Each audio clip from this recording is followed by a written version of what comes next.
Let's talk about if the Chicago Bulls should build around their young core of Coby White, Josh Giddey, and Matas Buzelis. So what is going on, y'all? Fox Sports all back at it with another video talking some NBA. Here to talk about the Chicago Bulls. More Bulls content. You guys asked for it. I'm bringing it to you. So yeah, let's expand more on this core topic, this core issue of the Bulls core, which seemingly now we kind of have seen has become Coby, Giddey, and Buzelis.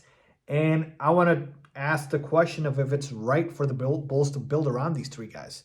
Age-wise, they're so young. Josh Giddey's 22, Buzelis is 20, Coby White is 25. So you can certainly see a future with these three guys. Now, I have serious questions and doubts about if any of these guys can be the number one best player on a championship team. But that's like another conversation in terms of just like, couple years from now, because we know the Bulls are not ready to contend. And so here's where I'm at with this, all right? When we take a look at these three guys, we have to first look at the contract situation here. Josh Giddey's up for free agency after the season. He's going to be a restricted free agent. You're going to have to throw a bag at him, all right? He's going to be asking for $30+ million per year. And are you willing to commit that? I was out on Josh Giddey before, all right? After we made the trade for him, I saw how he got phased out in the playoffs, and I was just thinking a guy that can't shoot in today's league, he's just not it. But 22 years old, so much potential, damn near walking triple-double. Like, I think at this point you have to find a way to keep Josh Giddey, just because who else do you have at this point to allocate that money towards? Coby's on a ridiculously cheap deal, and Buzelis is on a rookie contract. So you got the money for it. And so I'm assuming the Bulls will go ahead and match Giddey with whatever offer he gets and keep him. I told you White is on a cheap deal, though he's up for an extension soon, and the Buzelis is on a rookie contract. So that's the contract situation. And then when we're talking about the guys that don't need to be on this roster, it's literally everyone else.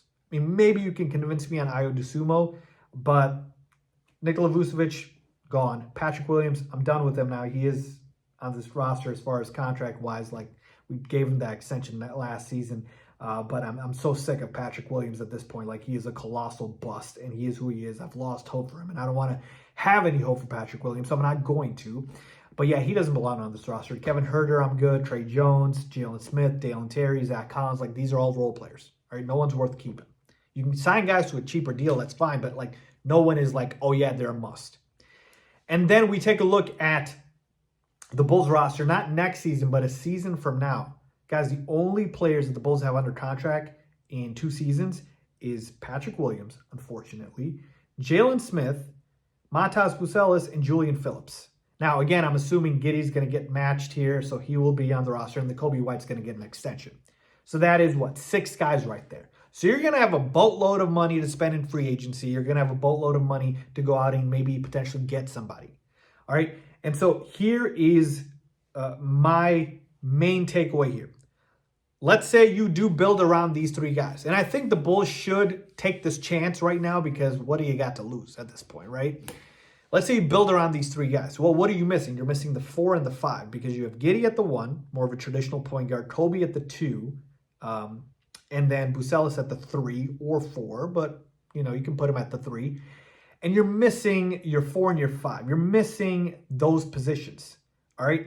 As far as the center spot, you need a defensive anchor. You need a guy that can rim protect really badly. Nikola Vucevic is a turnstile on defense. Like, you need a guy that can clean up down low. And so you want a Bam Adebayo. You want an Evan Mobley. Now, again, very hard to get those guys, but that's where the draft would have came in, right? If you had a high enough draft pick, maybe you get one of those guys. Who knows? Maybe you still end up with somebody like that. But essentially, that's what you're missing. And then at the 4, you need a versatile wing to be able to do stuff in today's NBA, similar to a Jason Tatum, a Jaylen Brown, guys like that. Again, easier said than done, but work with me on this, all right?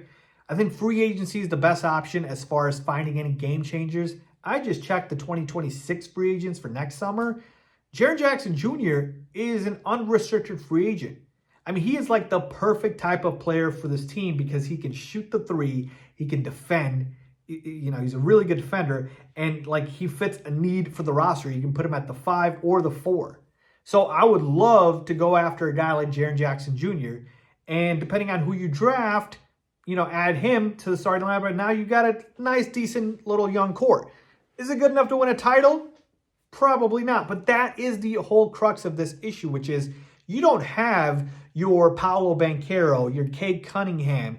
You don't have that guy that you can build this entire team around. You don't have your Wemby. That would have been perfect here. I love Coby.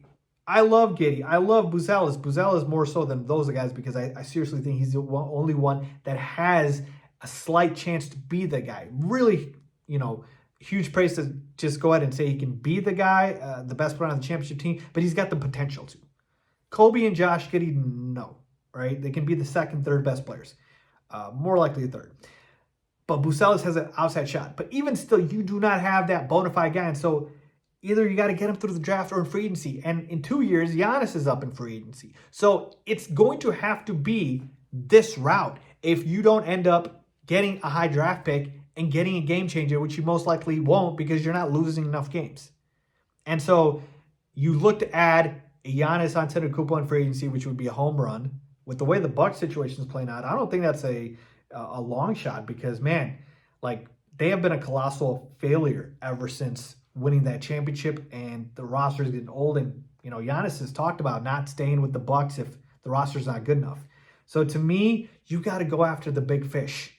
You got to go ahead and do that. If you're not going to get a guy through the draft, which you most likely won't because you're going to continue to not be a bottom feeder and win games, you're going to have to get someone in free agency and throw a bag at a guy like that. So again, Giannis, 2027, Jaren Jackson Jr. in 2026, there's possibilities out there. Unlikely, but there's possibilities out there. So if you take a look at that team right there, Giannis is the guy, right? And then you have Jaren Jackson Jr. I mean, that's incredible. That's a championship contender, right? Giddey, White, Buzelis, Giannis, Triple J, that's a contender, right? Work with me here. This is not easy to come up with this, people.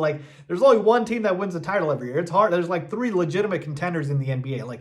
It is hard to win a title. You want to go ahead and build it through the draft, the OKC way, you got to lose games or you got to get super lucky.